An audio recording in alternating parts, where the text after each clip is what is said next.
Maayong adlaw sa tanan mga idol. For today's video, itaod na nato ang atong giingon nga ato ni butangan og pleasure or suga ang kaning parulad din. So padung nata karon sa baybay. Kaya ato na itaod atong suga. So idol, nagsakay na ta. Unya sa way dugay-dugay padung nato dito mga idol kay layo-layo pa man gyud siya ang parula sa baybay.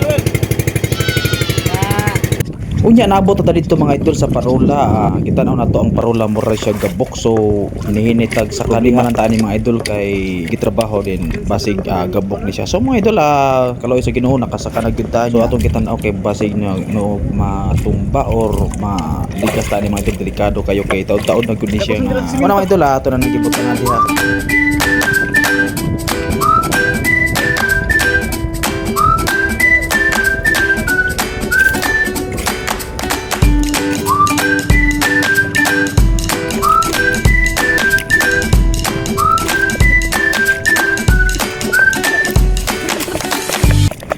Mga idol na humanag gyud taog-taod sa suga diha mga idol no. So ato gyud ni siyang gipaningkamutan nga mabutangan nato kay syempre ato na lang tabangan sa mga mangingisda kay dako siyang peligro mga idol samot na og dagko ang balon.